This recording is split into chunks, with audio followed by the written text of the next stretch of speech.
Hello, how are you? I hope you're good. Today I'm here with a book review.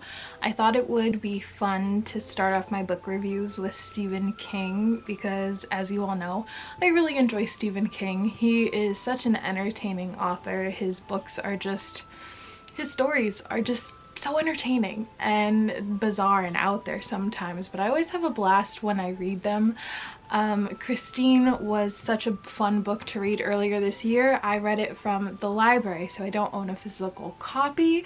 I had wanted to read this book for years because my middle name is Christine, and so I always thought it would be really fun to read a book with my middle name in it. I don't know. And the fact that it was written by Stephen King, I knew it was going to be a fun book to say the least, and it was quite entertaining. It was a read that kept me very engrossed the entire time for the most part. This book was published back in 1983 and it's set in the late 80s. It's a whopping 526 pages, so it's not a short book to say the least. It's one of his longer works, and I think that if you are not a fan of Stephen King because they just kind of go on and on and on, this might not necessarily be for you. Maybe watch the movie instead, but despite that, I still enjoyed it quite a bit.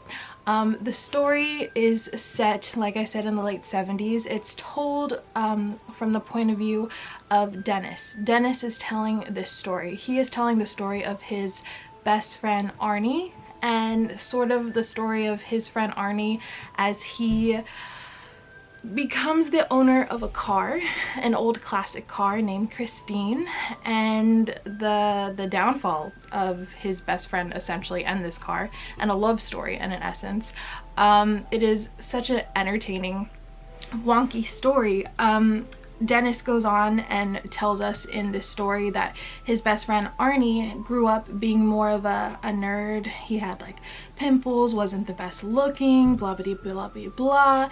But as soon as Arnie gets a hold of this car, his whole life changes in a way, for the better at least. He gets a girlfriend, a new girl named Lee, and things kind of turn up for him. But Dennis starts noticing little things about Arnie that's changing, and not for the better. This car seems to be possessed by perhaps some evil entity that is now slowly going to go on a rampage and kill people.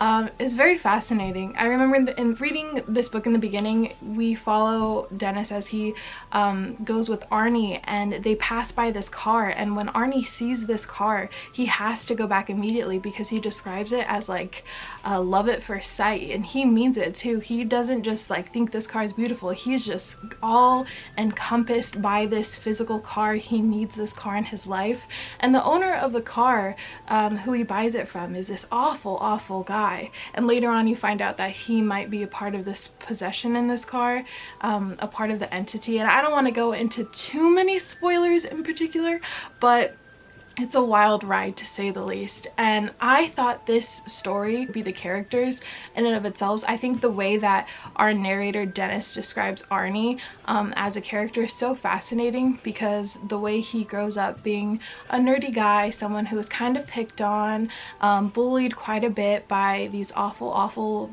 characters that were just there to be bullies, and then he gets this car and he, you know, has so much going for him. He starts to become really happy. Good things start happening to him. He gets a girlfriend, you know, life's looking up, and then all of a sudden things start going to the side because of this weird love triangle between Arnie, the car, and his girlfriend Lee. And my cat is tearing things up in the corner.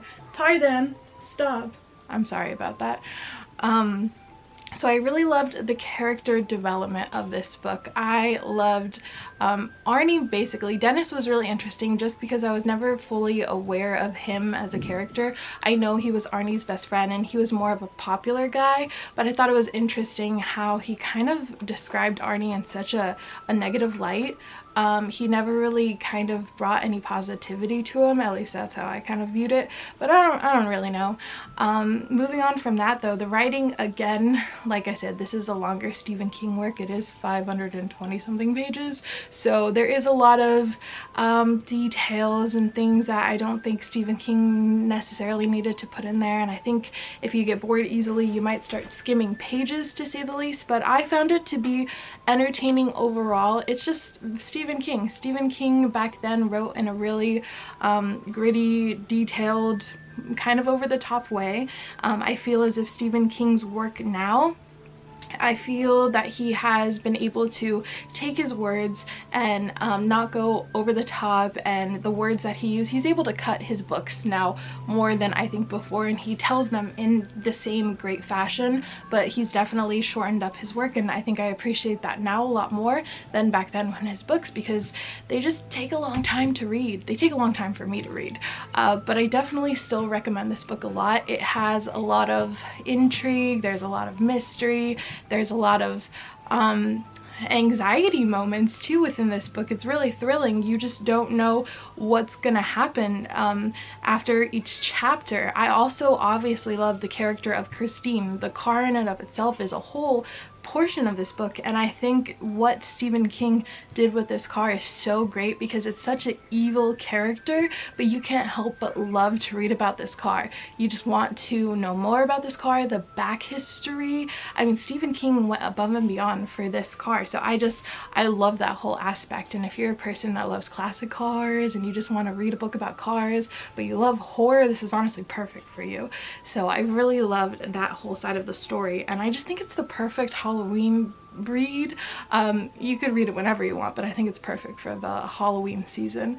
And yeah, I just really liked it. It's a really great book, but it's not perfect by any means. Like I said, it's not perfect, but it is fun. For what it is, it's a good Stephen King book. It's not my favorite, but I'll take it. I'll take it. I enjoyed it. It's a good, solid Stephen King. So I do recommend it. I would love to know what your thoughts on the book were. Did you enjoy it? Did you hate it? Because I feel as if a lot of people seem to not be the biggest fan of this book, but I definitely enjoyed it. I think my favorite Stephen King will forever be Pet Sematary, because that book is just absolutely wild. It's crazy. And maybe The Shining, because that book was a masterpiece. But yeah, that's all I really have to say today. Like I said, let me know your thoughts and opinions in the comments below, and let me know what your favorite Stephen King is and what you would recommend to read next. Okay, you have a good one. I'll see you later. Bye.